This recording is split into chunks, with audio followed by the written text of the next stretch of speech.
Bonjour, bonjour, bonjour les femmes émotionnelles et gourmandes. J'espère que vous allez bien. Ce mercredi 21 octobre, il est midi et demi et on va discuter de la croyance du lundi. Faut-il manger à heure fixe? Soit vous allez répondre non, il ne faut pas manger à heure fixe. Soit vous allez répondre oui, il faut manger à heure fixe. Essayez par rapport à cette réponse de voir si cette réponse vous convient. Si elle vous convient, c'est généralement une croyance porteuse. Si elle ne vous convient pas, si ça vous sentez que ça bug, que ça frustre, hein, nanana, ça c'est plus une croyance limitante. Donc là, on peut vraiment l'apaiser et on peut vraiment la changer en fait. Donc c'est à ça que ça sert la discussion du mercredi midi et demi, c'est de réfléchir vraiment à votre comportement face aux aliments. Alors, qui est là? Qui est là? Qui est là? Nous avons Sophie. Salut Sophie, j'ai ta musique en tête de l'accompagnement fluo depuis le matin. Ce qui se passe, mais on est vraiment connectés, Sophie et moi.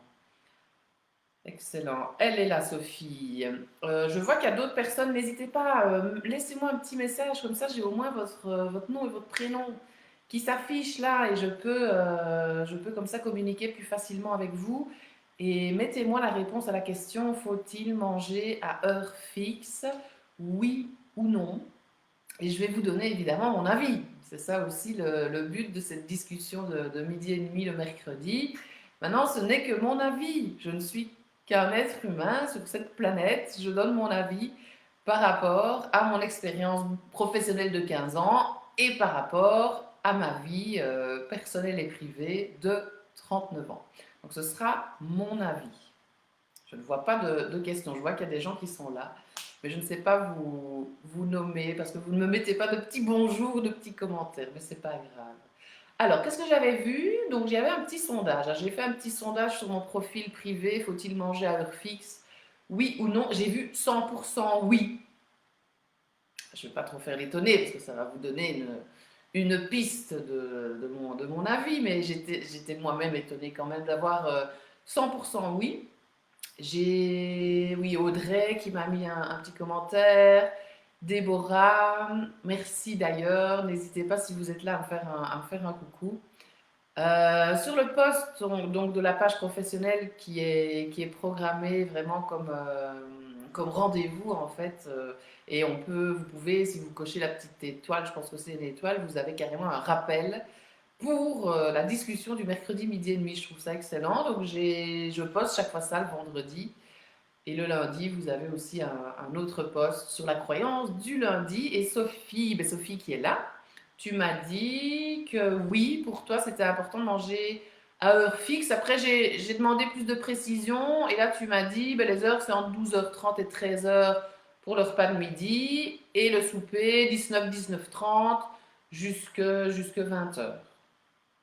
Donc ça, c'était la réponse de Sophie. Muriel, elle m'a dit non, je ne mange pas à heure fixe, je mange quand j'ai faim.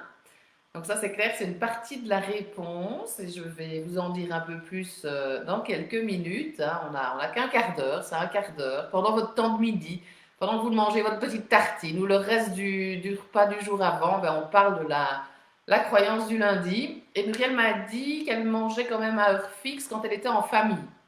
Donc ça, c'est vrai, quand on a des enfants, effectivement, on a peut-être tendance à manger en fonction d'eux, en fonction de leur heure, l'heure du bain, du coucher, etc. C'est vrai. Perrine, elle m'a dit non, il n'y a pas besoin de manger à heure fixe. J'ai eu aussi Alexandra qui m'a dit ah, c'est trop comique, je me suis dit que ça pourrait être un super sujet, les heures de repas. Et justement, tu postes ta croyance du lundi sur ça. Donc Alexandra, si tu es là, n'hésite pas à me poser une question parce que tu ne m'as pas donné ta façon de... Enfin, tu ne m'as pas répondu à la question et tu ne m'as pas posé d'autres questions par rapport à ce sujet. Alors, nous sommes 10, c'est merveilleux. Laissez-moi un petit mot. Comme ça, je peux vous dire bonjour, je peux vous appeler par votre prénom. Et là, je vois Fabienne.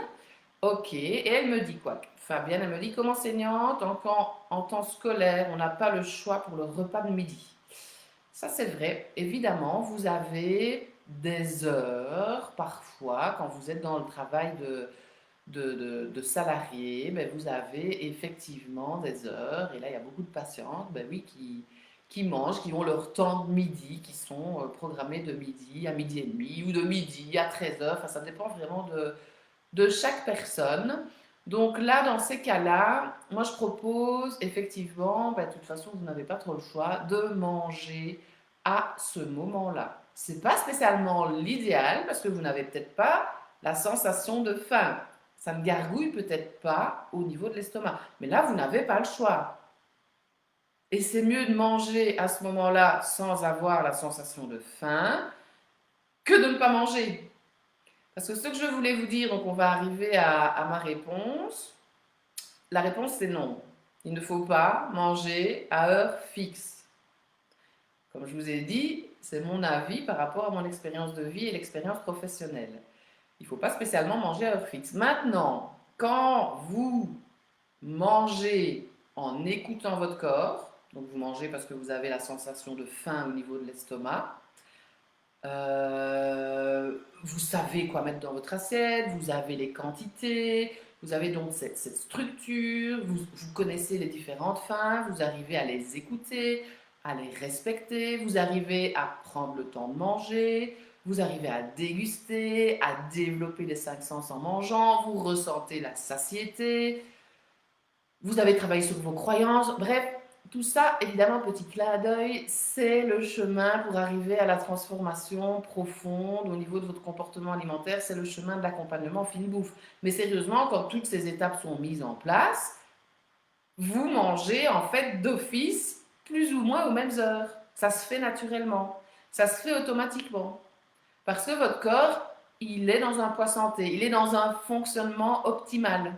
Il a tout ce qu'il faut pour fonctionner correctement. Donc à un moment, enfin moi j'ai par exemple, on va prendre mon exemple, moi quand je me lève, la faim, elle n'est pas là tout de suite, elle est là dans la demi-heure. Et tac, déjeuner. Et puis je sais que dans la matinée, généralement, j'ai pas de sensation de faim parce que j'ai le bon équilibre au niveau du déjeuner. J'ai très rarement une vraie sensation de faim au niveau de l'estomac. Et ma sensation de faim pour le dîner arrive toujours, donc là je viens de dîner, c'est toujours vers midi. Midi, midi et demi. En fait, quand vous êtes dans un fonctionnement optimal, votre corps gargouille, j'ai envie de dire, la faim de l'estomac se manifeste toujours plus ou moins à la même heure. Et la même chose, l'après-midi, là, il y a souvent une collation vers 16-17 heures, c'est mon cas. Hein. Et puis vous avez le souper, 18h30, 19 heures. Et puis la soirée, il n'y a pas de sensation de faim. Là, c'est plus une faim de l'esprit. Donc ça, je me rends compte, parfois je la gère avec ma boîte à outils en faisant autre chose que manger pour gérer cette faim de l'esprit, parce que le corps ne demande pas à manger. Donc voilà, ça c'est tout un travail aussi. Donc non, il ne faut pas spécialement manger à heure fixe. Écoutez plus votre corps, ça c'est vraiment ce que je vous apprends, ce que je vous propose comme exercice dans l'accompagnement, c'est vraiment de vous reconnecter à votre corps. Et si vous avez la chance de pouvoir écouter votre corps pour savoir quand manger, c'est en fait beaucoup plus simple. Et je vous dis, à un moment, de toute façon, ça arrive toujours plus ou moins au même moment.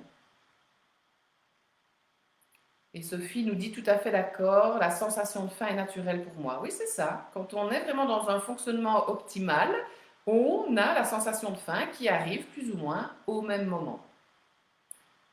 Donc ça, c'est tout le travail évidemment super intéressant pour vraiment vous connecter à votre corps et manger quand votre corps a besoin. Alors, je ne travaille pas avec la chrononutrition. Donc, je sais qu'il y a des trucs avec la chrononutrition. Enfin, vous voyez déjà bien ma tête. Moi, pour moi, c'est trop compliqué. Moi, je trouve ça trop compliqué. Mon but, moi, c'est vraiment de me simplifier la vie, de simplifier votre vie, d'arriver à un moment, je vais reprendre ton expression, Sophie, mais c'est vraiment ça, à un alignement tête, corps, cœur. Et quand on rajoute la chrononutrition, enfin, mais chacun son truc. Hein, je ne suis pas du tout contre, je suis toujours pour de toute façon les choses. Mais ça peut compliquer vraiment le comportement alimentaire, le changement alimentaire. Et la patiente, elle me disait, je crois, c'était quoi? À partir de 16 heures, elle ne pouvait plus manger sucré, par exemple. Mais elle veut manger du sucré à 18 heures, par exemple. Donc c'était un combat de tous les jours. Donc ça crée de la privation, ça crée de la frustration, c'est pas un truc qui va tenir dans le temps. Voilà, il y a d'autres choses qu'on m'a racontées au niveau de la chrononutrition, mais moi, les heures, etc., je me doute qu'il doit y avoir effectivement des preuves scientifiques qui donnent un chouette effet sur le corps, etc. Mais moi, c'est pas ça que je propose, je trouve ça trop compliqué. Donc voilà, comme ça vous savez. J'ai beaucoup de patientes aussi qui me parlent de il est l'heure, je mange. Il est midi, je mange. Il est 18 heures, je mange. Donc là, on se rend vraiment compte que c'est un élément extérieur qui engendre le fait de manger. Je ne sais pas si je me fais bien comprendre, mais c'est pas la personne, c'est pas son corps qui lui dit j'ai faim. C'est un élément extérieur, l'horloge. Alors, si on veut encore aller plus loin, il paraît que le temps n'existe pas. Ça, c'est encore un autre sujet. Mais c'est vrai, enfin, c'est pour nous structurer et organiser cette société, d'avoir les calendriers, les jours, les heures, etc. Mais bref, là, je ne vais pas rentrer dans le côté spirituel, quoique c'est vraiment super intéressant aussi. Mais plutôt vous connecter vraiment à votre corps et ne pas être dominé ou trop influencé par l'élément extérieur qui, dans ces cas-là, c'est l'horloge. Donc, si vous avez la chance d'attendre et de pouvoir vous connecter à votre corps, c'est vraiment l'idéal pour lui apporter ce dont il a besoin. Alors, qu'est-ce que j'avais vu d'autre? On parle pas mal aussi de jeûnes intermittents pour l'instant, ou d'autres jeûnes. Je ne suis pas non plus formée dans le jeûne, c'est pas ça non plus que je propose, mais je sens que c'est quelque chose qui peut vraiment être juste, qui peut vraiment être chouette. Et on a parlé de jeûne intermittent avec une patiente, et elle me dit, mais moi, le but du jeûne intermittent, c'est de ne pas manger pendant un certain laps de temps. Et effectivement, en réfléchissant, je me suis dit, ben oui, moi, ça se fait naturellement. Comme je vous dis, quand le corps fonctionne sainement, naturellement, tout ça, ça se fait naturellement aussi. Il n'y a pas besoin de grandes études scientifiques pour savoir tout ça. Ça se fait tout seul, mais ça s'apprend. Et alors, à partir je vais dire 20 heures, ben moi, je ne mange plus. Sauf quand il y a une fin de l'esprit, je viens de vous le dire, donc c'est pas chaque fois. Donc de 20 heures jusqu'à 8 heures du matin, je ne mange pas. Donc il y a 12 heures sans aliments. Donc je suis pendant 12 heures dans un jeûne. Et ça, c'est excellent pour le corps, effectivement, de pouvoir lui proposer un moment du repos. De ne pas toujours avoir des aliments dans la bouche, dans le corps, etc. Donc, je ne suis pas formée en jeûne ni en jeûne intermittent. Je sens en tous les cas que ça peut être quelque chose de très bon. Ça peut aussi, c'est comme une mise à jour de votre ordinateur, en fait, le jeûne. Mais renseignez-vous. Enfin, je connais des gens aussi qui peuvent vous conseiller par rapport à ça, parce que je sens que ça peut vraiment être bon pour le corps. Donc, jeûne intermittent, oui. Donc, le temps par rapport au repas, mais vraiment essayer d'avoir un grand laps de temps sans nourriture dans le corps. Et ça aide aussi pour la faim de la bouche. Ça, c'est aussi vraiment une faim à connaître. La faim de la bouche, elle a besoin d'être bien sans avoir quelque chose en bouche. Vous avez remarqué, hein, les fumeurs, manger quelque chose, boire quelque chose, c'est vraiment avoir quelque chose en bouche. Donc c'est quelque chose au niveau de l'oralité. Ça peut venir de l'enfance, etc., etc. On n'est pas obligé de retourner toujours dans le passé, mais ça a vraiment un rapport avec ça, la fin de la bouche. Et c'est important que la fin de la bouche, à un moment, enfin que la bouche soit un moment satisfaite sans rien dedans. C'est vraiment important. Alors, Sophie me dit, ce jeûne me fait du bien. Oui, c'est avec toi aussi que j'ai parlé de ça. Sophie, tout à fait. Et moi, ça se faisait naturellement en discutant avec toi et avec d'autres patientes. Voilà, n'hésitez pas si vous avez des questions. On arrive déjà à la fin de ce quart d'heure. Donc pour moi, non, il ne faut pas spécialement manger à heure fixe, plutôt manger quand on écoute son corps. Mais comme Fabienne nous dit, évidemment, parfois on a des temps de midi. Mais là, vraiment manger pendant ce temps-là, même un petit peu si vous n'avez pas vraiment la sensation de faim, quitte à remanger la suite dans l'après-midi. Mais les trois prises alimentaires, ça c'est super important. Et de toute façon, elles arrivent, les trois prises alimentaires, dans un fonctionnement normal du corps, toujours plus ou moins à la même heure. Et ouais, important vraiment d'avoir les trois prises alimentaires. Donc les heures des repas, on en a parlé. Ah oui, les heures pour manger tel ou tel aliment, moi je travaille pas du tout avec ça, mais j'ai déjà aussi entendu cet aliment-là, il faut le manger plutôt à cette heure-là parce que ça, et plutôt avec ça, et ça pas avec ça, et les protéines décalées des féculents et des légumes parce que ça c'est plus le dissocier. Enfin, moi tout ça, ça m'embrouille, quoi. Mais si c'est votre croyance et que ça vous porte, ça on garde évidemment dans l'accompagnement fine bouffe. Mais parfois il y a ces croyances-là qui bug. Donc essayez de voir un petit peu ce qui est bon pour vous et pourquoi manger à telle heure. C'était la dernière question, ça je vous l'ai dit aussi. Mais voilà, ce quart d'heure est comblé, les réponses sont données, les pistes de réflexion, ma simple piste de réflexion. Et si vous voulez plus de détails, vous n'hésitez pas à aller sur le site internet, sur la page Finbook, vous avez pas mal de textes, vous avez des posts, vous avez des petites vidéos. Je vous concocte, oui, notez déjà dans votre agenda le 3 novembre, conférence, les 9 erreurs qui empêchent, ils font, pardon, que les régimes ne tiennent pas dans le temps. Donc notez dans votre agenda 20h30 le 3 novembre. Vous pouvez déjà noter et comme ça j'aurai vos mails et je vous enverrai des rappels, des bonus, des vidéos, des cadeaux, des recettes, etc.